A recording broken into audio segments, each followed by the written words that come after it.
নমস্কার বন্ধুরা, বিপাশাস ওয়ার্ল্ডের আরও একটি নতুন টিপসের ভিডিওতে তোমাদের সবাইকে স্বাগত আর অনেক ভালোবাসা জানিয়ে আজকে একটা নতুন ভিডিও শুরু করছি। দেখো বন্ধুরা, সকাল থেকে রাত পর্যন্ত মহিলাদের অনেক কাজকর্মই থাকে, তাই কিছু কাজকর্ম আমরা যদি একটু বুদ্ধি কাটিয়ে করি তাহলে কিন্তু নিজেদেরই অনেকটা সুবিধে হবে। সারাদিন পর নিজেদের জন্য আমরা কিছুটা সময় বের করতে পারবো, ঠিক সেরকমই অনেকটা খরচ সাশ্রয় করতে পারবো।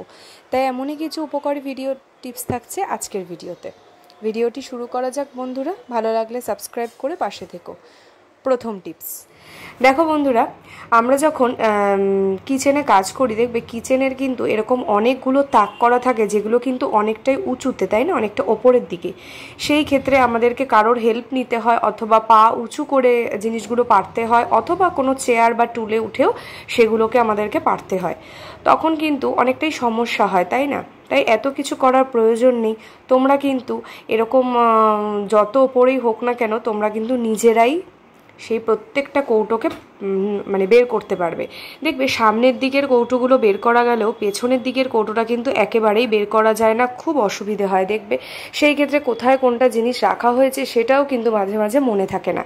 তাই তোমরা এই কাজটি করে নেবে। দেখো আমি একটা ট্রে নিয়ে নিয়েছি, এরকম অনেক ট্রে দেখবে থাকে, বা তোমরা থালাও ইউজ করতে পারো, বা প্লেট যেগুলো দেখবে অনেক দিন ইউজ করে করে একটু ফেড হয়ে গেছে, একটু ওপরের ইয়েটা উঠে গেছে, তো সেই প্লেটগুলো ফেলে রেখে না রেখে অথবা ফেলে না দিয়ে তোমরা এই কাজটা করতে পারো। দেখবে ওই তাকটার মধ্যে এরকম থালা বা প্লেট বা ট্রে পেতে তার উপরে যদি কৌটোগুলো রাখো, এবার তোমরা দূরের কৌটোগুলো রাখলেও তোমরা কিভাবে এটা কাছে পাবে, ট্রের একটা সাইড ধরে টানবে, দেখবে সমস্ত সামনের পেছনের ওপরের সব কৌটো কিন্তু একবারে বেরিয়ে চলে আসছে হাতে। তোমাদের কিন্তু কোনো কষ্টই করতে হচ্ছে না, পা উঁচু করে হাত নিয়ে কোনো কষ্ট করতে হবে না। দেখো বন্ধুরা, খুব উপকারী একটা টিপস, এটা আমি ফলো করি, দেখবে তোমাদের খুবই সুবিধা হবে, আর কাউকে ডাকাডাকি করতে হবে না এটা ওটা পারার জন্য। পরি ওড়না যখন ব্যবহার করি, এছাড়াও শাড়ি অনেক সময় অনেক পাতলা শাড়ি হয় যেগুলো কিন্তু যখন আমরা সেফটি পিন দিয়ে পিন আপ করি তখন কিন্তু সেফটি পিনের পেছন দিকে যে গোল মতন অংশটা সেটার মধ্যে কিন্তু ওই কাপড়ের কিছুটা অংশ ঢুকে যায়। এছাড়া ব্লাউজেও হতে পারে। তো তখন কি হয়, আমাদেরকে অনেক টানাটানি করে সেটাকে বের করতে হয়। তখন কি হয়, ওই কাপড়টা বা ব্লাউজটা বা ওড়নার ওই অংশটা যা কিছুই হোক ছিঁড়ে যায়, সেটা দেখতে কিন্তু খারাপ হয়ে যায়, আমাদের জিনিসটাও নষ্ট হয়ে যায়।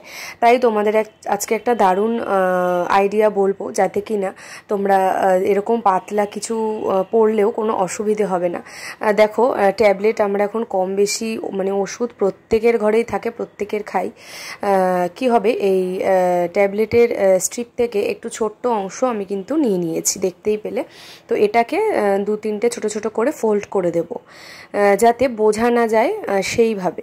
আর এটা বোঝা যাবেও না, কারণ পিন আপটা যেহেতু ভেতর থেকে হয়, এটা বোঝাও যাবে না, দেখতেও খারাপ লাগবে না। তারপরে কি করবে, ওই স্ট্রিপটার ভেতর থেকে সেফটি পিনের পিনটাকে ঢুকিয়ে দেবে। ব্যাস, খুব সুন্দর করে দেখো এটাকে ঢুকিয়ে দিলাম। এইবারে কিন্তু তোমরা কাপড়ে বা যখন পিন আপ করবে দেখবে কোনো অসুবিধেই হবে না, যেহেতু ওই গোল অংশটার আগে যেহেতু ট্যাবলেটের স্ট্রিপটা রয়েছে, সেই কারণে কিন্তু এটা ঢুকে যাবে না। যেহেতু ওই গোল অংশটার ওপরে এই ট্যাবলেটের পাতাটা রয়েছে, স্ট্রিপটা, সেই কারণেই এটা অসুবিধে হবে না। দেখো কত সুন্দরভাবে সেফটি পিনটাকে আমি পরিয়ে দিলাম। ওড়নাটা বুঝতেই পারছো কতটা পাতলা, কোনোভাবেই কিন্তু ঢুকবে না। তো আশা করছি বন্ধুরা এই টিপসটা তোমাদের উপকারে আসবে, অবশ্যই ট্রাই করো, তাহলেই বুঝতে পারবে এটার উপকারিতা। ভালো লাগলে সবার সাথে শেয়ার করো, লাইক করো। আমি এখানে একটা প্লাস্টিক নিয়ে নিয়েছি বড় সাইজের। এই প্লাস্টিকটাকে কি করব, একটা বালিশের কভারের মধ্যে পরিয়ে দেব। তো বালিশের কভারের মধ্যে প্লাস্টিকটাকে ঢুকিয়ে দেব। তারপরে এটা দিয়েও কিন্তু দুর্দান্ত একটা কাজ করে নিতে পারো। আজকে বালিশের পিলো কভার কিভাবে তোমরা পুনরায় রিউজ করতে পারো তারই কিন্তু 4টে টিপস তোমাদের সাথে শেয়ার করছি। কোনটা বেশি ভালো লেগেছে অবশ্যই জানাবে কমেন্ট করে। তো দেখো আমি বালিশের মধ্যে পিলো কভারের মধ্যে প্লাস্টিকটাকে ভরে দিচ্ছি। এইবারে একটু মাপ মতন ভালো করে ভাঁজ করে নেব। তারপরে কি করব, দেখো বন্ধুরা, আমরা কিন্তু প্রত্যেক দিন রান্নাঘরে প্রচুর প্রচুর বাসন ধুই, আর বাড়িতে যদি কোনো গেস্ট আসে তাহলে তো কোনো কথাই নেই, প্রচুর বাসন বেরোয়। তখন সেটাকে ধুয়ে আমরা ধর একটা ঝুড়ির মধ্যে উপুড় করে যেটা রাখি সাধারণত সবাই বাড়িতে, সেটা তো যখন জায়গা হয় না তখন কিন্তু আমাদের রাখার প্রবলেম হয়ে যায়। তখন এটাকে কি করবে, জল ঝরিয়ে তারপর তো আমাদেরকে বাসনের জায়গায় বাসন সুন্দর করে গুছিয়ে রাখতে হয়। জল অবস্থাতে তো রাখা যায় না, তাই জলটাকে ঝরানোর জন্য তোমরা এই যে রান্নাঘরের স্ল্যাবটার ওপরে একটা কর্নার থেকে এই পিলো কভারের মধ্যে যেহেতু প্লাস্টিক রয়েছে তাই এই জলটা কিন্তু গড়াবে না, একটা জায়গাতেই আটকে থাকবে। তারপরে তোমরা বাসনগুলো ধোয়া মাজা করে একটার পর একটা কিন্তু এইটার মধ্যে জল ঝরানোর জন্য রেখে দিতে পারো। খুব সুন্দরভাবে কিন্তু এইটা কাজে দেবে এই টিপসটা। আর তারপরে কি করবে, প্লাস্টিকটা বের করে নিলে আর পিলো কভারটাকে একটু ধুয়ে রোদে দিয়ে দিলে, আবার এটা শুকিয়ে গেলে পুনরায় প্লাস্টিক ভরে এইভাবে করে কিন্তু তোমরা রান্নাঘরের কাজটা গুছিয়ে করতে পারবে। তাতে কি না তোমাদের প্রচুর খাটতেও হবে না, আর রান্নাঘর কিন্তু নিট অ্যান্ড ক্লিন থাকবে, জলে জলে কিন্তু ভর্তি হয়ে থাকবে না। আশা করছি টিপসটা তোমাদের ভালো লেগেছে। ভালো লাগলে লাইক করো। চলে যাচ্ছি পরবর্তী একটি নতুন টিপসে। 4 নাম্বার টিপস। দেখো বন্ধুরা, আমি এখানে প্রথমেই আগে গ্যাসের মধ্যে একটা কড়াই বসিয়ে দিয়েছি, যেটা একদম ফাঁকা শুকনো কড়াই। এই কড়াইটাকে আমি একটা থালা দিয়ে চাপা দিয়ে রেখে দিলাম। গ্যাসের ফ্লেমটাকে অন করে দিয়েছি, কারণ কড়াইটাকে খুব ভালোভাবে কিন্তু আমরা এখন হিট করে নেব। তারপরে কি করব, দেখো মোটামুটি অনেকটাই গরম হয়ে আসলে তার মধ্যে আমি দিয়ে দেব একটা তালা।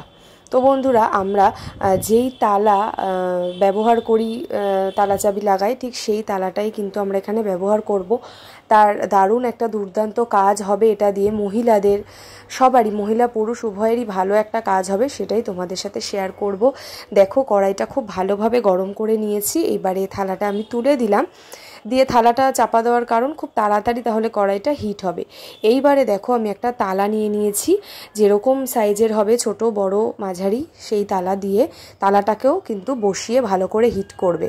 কড়াইটা আগে গরম করে নিয়েছিলাম বলে তালাটা হিট হতে খুব বেশি সময় লাগেনি, 2-3 মিনিটেই হয়ে যাবে।